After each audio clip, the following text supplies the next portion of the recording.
So I've practically been giving you guys daily updates of what's going on in Europe with them building up for war, telling their citizens to get ready and all that.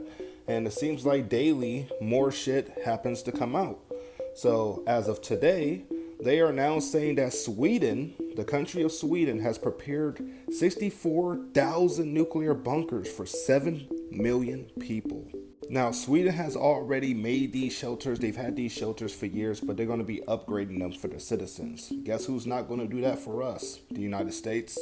But you want to know what's crazier than that? Norway is following suit. They're also getting ready to open their Cold War bunkers as everyone's getting ready to face Russia. And speaking of Russia, Putin just called for the largest conscription in like 14 years, and this will make Russia's army bigger than America's.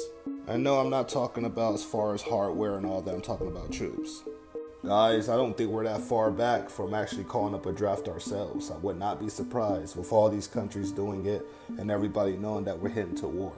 We have Germany moving 5,000 troops to Russia's doorstep in the first permanent foreign deployment since World War II. So Germany didn't do this since the last World War. Wow, so why did they do it now? Could it be because we're in World War III? We have the UK actually sending fighters to guard against Russian aggression on NATO's eastern flank, and this would be the first time that they use their own fighters for this. We also got Russia jumping in on the whole United States and Iran thing, saying that we shouldn't be taunting Iran, we shouldn't be bullying Iran, and they do not support military strikes against Iran. They said if that is the case, there will be catastrophic consequences.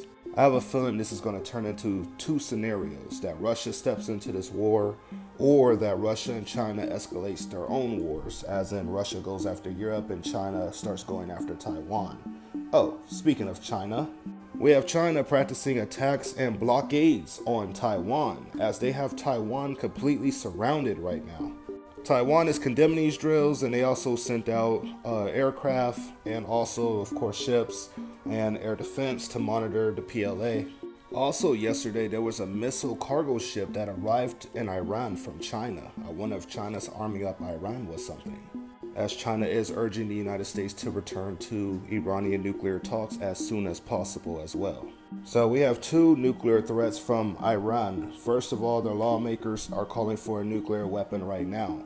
They also said if the United States end up hitting them, they will acquire a nuclear weapon after that. I wonder if they're going to try to bomb us first with a nuclear bomb. And I don't mean over here in the United States, but I mean in the region, maybe in Israel or, somewhere else. That would be crazy. We have the top U.S. general nominee calling North Korea an immediate security challenge and backs trilateral cooperation with Japan. Yeah, they're about to step up their efforts to denuclearize North Korea, even though Trump said he had a good call with them, but his camp seems to be pushing a different message.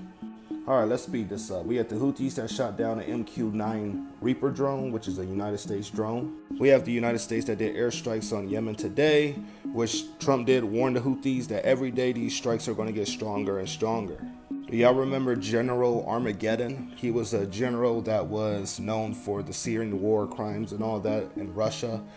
He was in charge of the Ukraine war at some point in 2022.